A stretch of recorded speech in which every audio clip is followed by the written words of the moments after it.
Hi, Analisa Six here with the Lady of Leisure and the Sober Curator to bring you the October 2023 horoscope for the zodiac sign of Scorpio for sun and rising placements. Hi, all you Scorpios.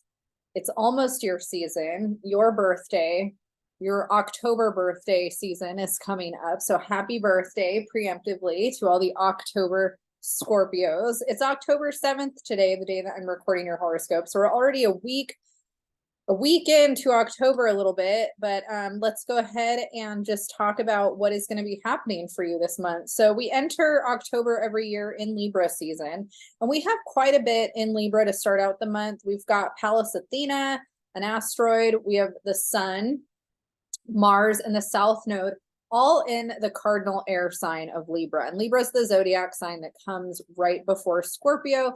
And the area of the chart that we have this energy hitting for you is the area that has to do with your subconscious. And so there's a lot going on in terms of what you're working through on a deeper level, more of a private level. This is the area that's also sometimes referred to as the area of hidden secrets. I tend to think less of that with this area of the chart, but with that said, having that area highlighted, there might be things from the past or things that you're working through during the beginning of October where, you know, issues around past trauma, past, childhood memories, potentially experiences that might have caused you to feel a lot of pain or anger around them. That's something that could be coming up for you at the beginning of October. And if that's something you don't really identify with, if you're having a lot of really trippy dreams, or if you're having a lot of symbolic dreams, or kind of even symbols coming that are, you're like, why do I keep seeing this everywhere? The area of the chart that this is hitting also kind of has to do with that, our imagination, our dream world. It's the subconscious, the things that happen within the subconscious. Trying to think what else. This is also an area where we oftentimes feel called to have more of a spiritual practice when we're going through transits or experiences here. So if you've been feeling like you're kind of having a lot of existential questions, why am I here? What does it all mean? What am I doing with my life? This desire to connect maybe to something deeper that the soul, feels like it is lacking or needs. That is also something that could be coming up during this time for you, having all of these transits going through here. Mars conjunct the South Node here would imply that there's some kind of repressed anger or repressed trauma that might be coming out that needs your attention or needs to be worked on. I tend to think that we all, as humans, have variations or versions of those things. And one of the things that I feel like a lot of times people will think is that they don't, or that they've healed everything, or that they're good about a lot of things. And I think that sometimes we are not always cognizant of things that we are doing in life that stem from some conditioning from the past, right? So there might be patterns of behavior that we struggle with that we don't actually associate with conditioning from the past or conditioning from something that happened in childhood. And so we might be kind of not seeing certain things connected that actually are connected, that are preventing us from growing or evolving or seeing things from a different perspective. And so sometimes too, there's a lot of these like preconceived notions that maybe because we're not upset about something, we've already worked through it.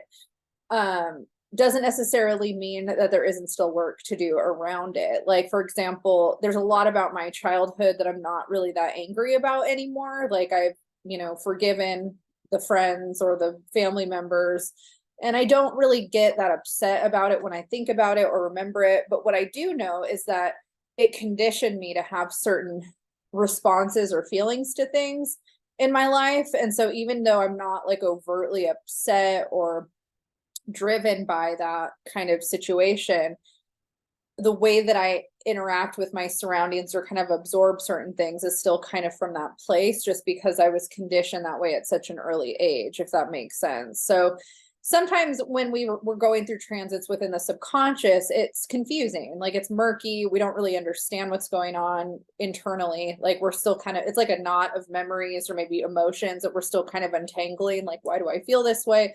Like I know for me, there's a lot of patterns or habits that I have that sometimes are harder for me to break than other times. And sometimes I'll be like, oh, why, when I'm feeling this way, do I always gravitate towards this pattern of behavior when I know it's not necessarily serving me or the best for me? And then I can oftentimes stem it back to certain situations in my life as a child or in the past where that was how I was taught to feel better or comforted or good in that moment. So that's what I want to do. One of my embarrassing examples is reality TV. I really didn't like a lot of reality TV when I got to an age where I kind of could understand what it was. And my mom really loves it. And I would never really watch it unless I was with her, but she would always want to watch it with me if we were together or staying in a hotel room. And it conditioned me to, now it's really soothing for me because I have this like somatic association with getting comforted with my mom, you know, or like staying in like a comfy hotel or a comfy bed and like girl time, you know, with like a shitty reality show on. So even though I can be the first to say that it's trashy and terrible and I wish that I was above it, I also have this like somatic connection to like getting nurturing from my mom while it's on TV, right? There's like this kind of conditioned response that's happened for me. So now whenever I have a rest day, even though there's so many things I could do, like, or listen to that are so much smarter and better, it's like I want that reality show. And I've broken that a few times where I've chosen to do other things that are maybe like more intellectually evolved. But you know, there's kind of those things where I'm like, God, why am I like this? Why do I want to do this?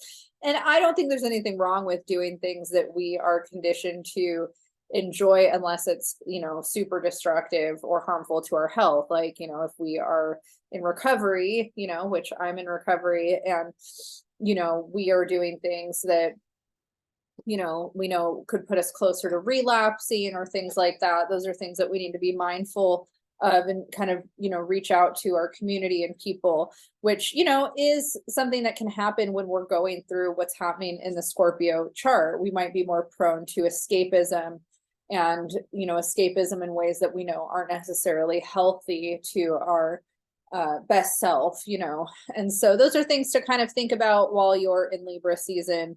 You know, what can I do in my life that empowers me, that connects me to my subconscious in a healthy way? Dream work, you know, if there's spiritual work that you enjoy, all of those things are helpful for you right now.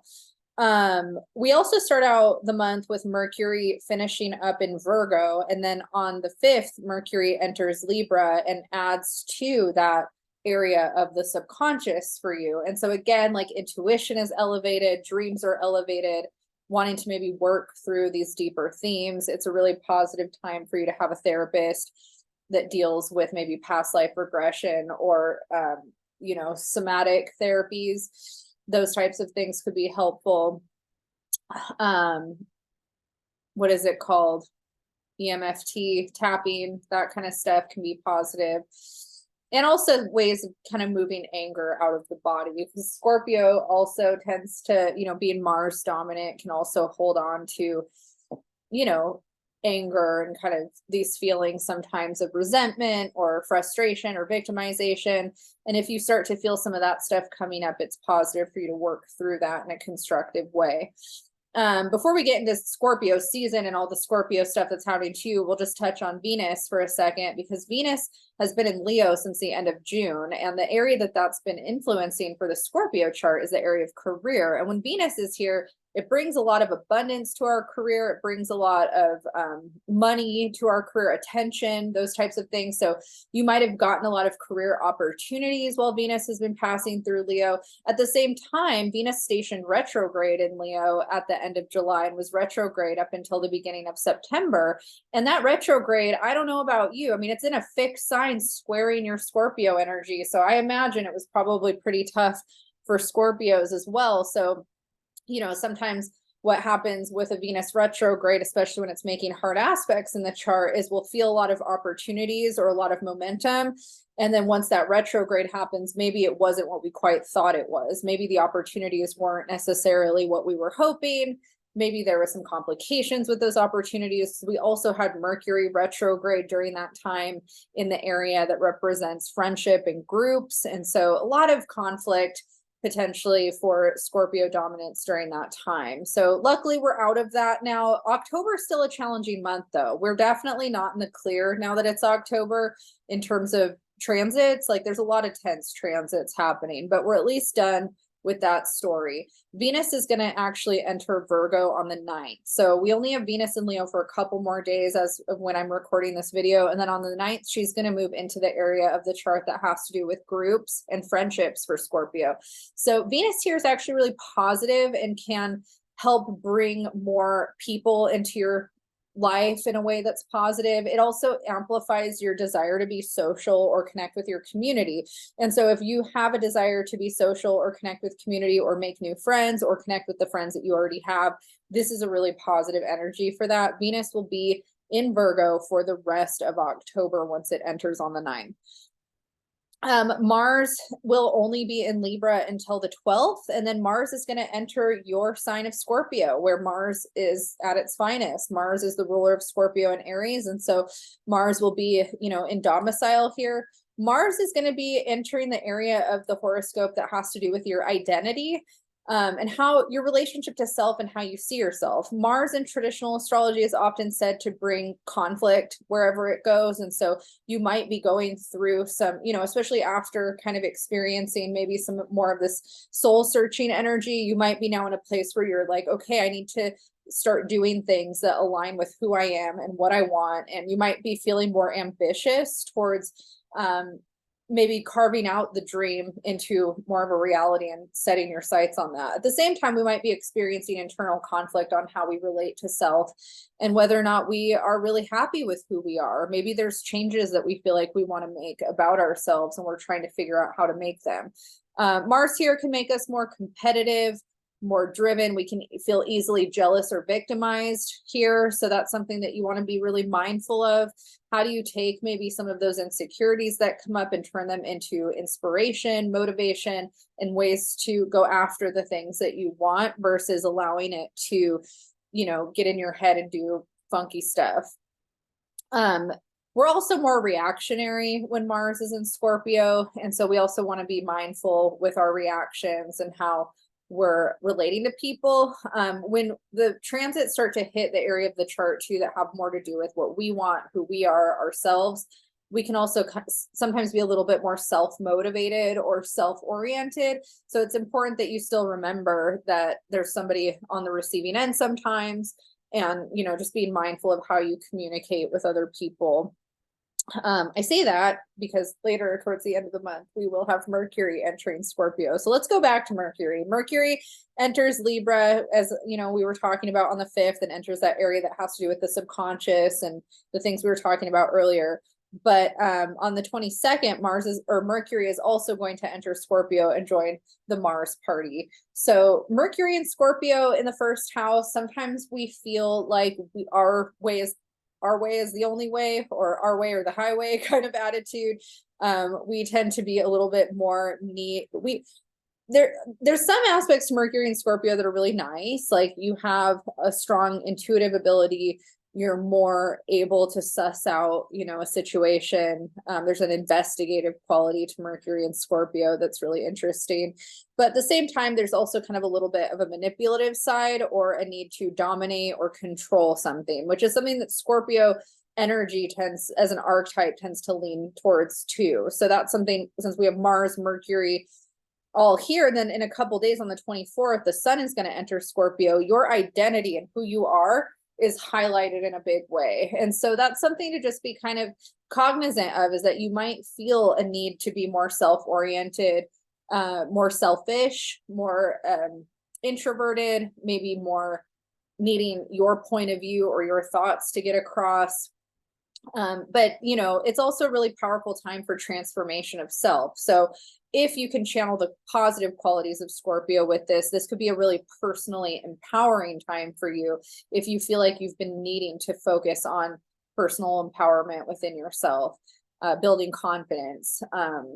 There's always kind of a double-edged sword with Scorpio, where it's really up to us and our own internal growth as to whether or not the Scorpio energy is something where we transform into a more powerful, confident version of ourselves. It's using that power for good and using that confidence to really, do good things in the world. Or are we power hungry because we're insecure and we're feeling vengeful, or we're making decisions based off of insecurities that are reactive? And so for all of us in Scorpio season, having Mars and Mercury here opposite Jupiter and Taurus, we're definitely all going to be experiencing the fallouts of some of those questions when this energy is happening. Because sometimes, even if we feel like we're trying to work on the more elevated side, we might come up against people who are maybe still working through these more immature versions of it.